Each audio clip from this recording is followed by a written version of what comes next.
आज मैं तुमसे एक बात कहने आया हूँ, ऐसी बात जिसे अगर तुमने आज समझ लिया तो जिंदगी में कभी भूलना शब्द तुम्हारे शब्दकोश से मिट जाएगा। आज की ये वाणी तुम्हारे दिमाग का ताला खोल देगी, तुम्हारे अंदर सोई हुई याददाश्त को जगा देगी और वो शक्ति पैदा कर देगी जिससे तुम जो भी पढ़ो वो अक्षर अक्षर बनकर तुम्हारे दिल पर अंकित हो जाएगा। दुनिया का हर विद्यार्थी कहता है महाराज जी पढ़ा हुआ याद नहीं रहता, पर मैं कहता हूँ तुम भूलते नहीं हो, तुम समझते नहीं हो उस ज्ञान को। ज्ञान कोई चीज नहीं जो रट ली जाए, ज्ञान तो एक साधना है, एक तप है, एक ध्यान है, और जो इस साधना को समझ गया वो जिंदगी में किसी भी इम्तिहान में हार नहीं सकता, चाहे वो पेपर का हो या जिंदगी का।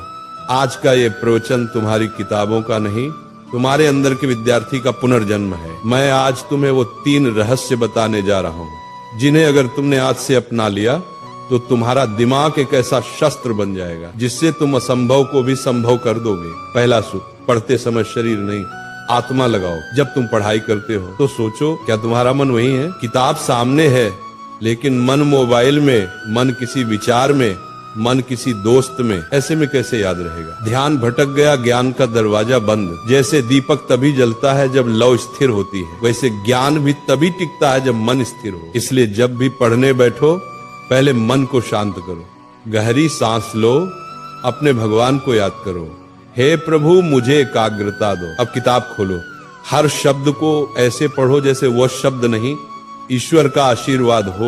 वही चीज जो पहले 10 बार पढ़ने पर याद नहीं होती थी अब एक बार में तुम्हारे मन में बस जाएगी, क्योंकि जब मन जुड़ता है तभी स्मरण शक्ति सक्रिय होती है। दूसरा सूत्र, समझो रटो मत।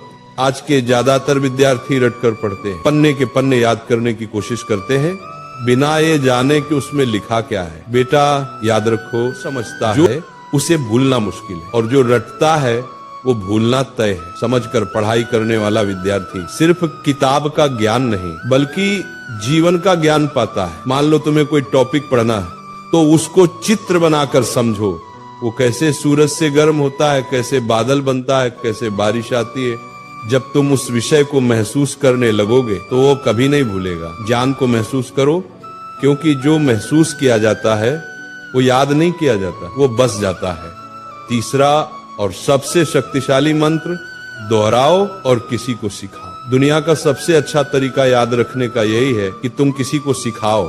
जब तुम सिखाते हो तो दिमाग खुद ब खुद गहराई में उतरता है। हर बार जब तुम दोहराते हो तो याददाश्त मजबूत होती है। अगर तुमने किसी चैप्टर को आज पढ़ा तो 24 घंटे बाद उसको दोहराओ, 3 दिन बाद फिर से पढ़ो, 7 दिन बाद फिर से दोहराओ। यही है स्पेस्ड रिपीटिशन, दिमाग की शक्ति का राज।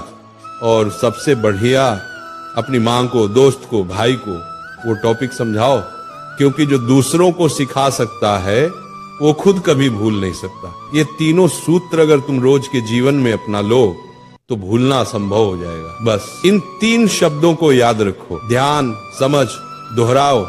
जब मन लगेगा याद रहेगा, जब समझकर पढ़ोगे दिमाग में छप जाएगा, जब रोज दोहराओगे ज्ञान आत्मा में बस जाएगा। यही वो 3 ताले की चाबी है जो हर महान विद्यार्थी के पास होती है। स्मरण शक्ति बढ़ाने के गुप्त उपाय, भावनात्मक विस्तार। बेटा तुम्हारा दिमाग भगवान की सबसे अद्भुत रचना है, लेकिन इसे काम में लाने के लिए इसे शुद्ध रखना पड़ता है। हर दिन सुबह उठकर 10 मिनट ध्यान करो, मैं सब कुछ याद रख सकता हूँ, मेरा मन शांत है। अच्छा भोजन लो, दिमाग को ऑक्सीजन चाहिए, न कि तली हुई चीजें। और जब थक जाओ तब भी पढ़ाई से नफरत मत करना, बल्कि ये सोचो आज मैं थोड़ा और बेहतर बन। विद्यार्थी जीवन कोई सामान्य समय नहीं है, ये जीवन का सबसे बड़ा अवसर है। ये कुछ साल ऐसे हैं जहां तुम अपनी सोच से भगवान का भी रास्ता बदल सकते हो। एकाग्र मन से किया गया अध्ययन ही साधना है। इसलिए पढ़ाई तुम्हारा धर्म है, ज्ञान तुम्हारी पूजा है, और याद रखना तुम्हारा प्रसाद है। जब अगली बार तुम किताब खोलो तो उसे सिर्फ पढ़ाई मत समझना बल्कि अपने जीवन का मंत्र समझना। जब अगली बार कोई कहे कि याद नहीं रहता तो मुस्कुराना और कहना, मेरे लिए याद रखना अब तपस्या है। क्योंकि जिसने ज्ञान को प्रेम बना लिया, जिसने पढ़ाई को ध्यान बना लिया, उसका हर शब्द, हर पंक्ति उसकी आत्मा में सदा के लिए अंकित हो जाता है। तो उठो, अपनी किताबें उठाओ, अपनी आलस्य को त्यागो, अपने भीतर के ब्रह्म ज्ञान को जगाओ और कहो अपने आप से, मैं सब कुछ याद रख सकता हूँ क्योंकि भगवान मेरे भीतर हैं।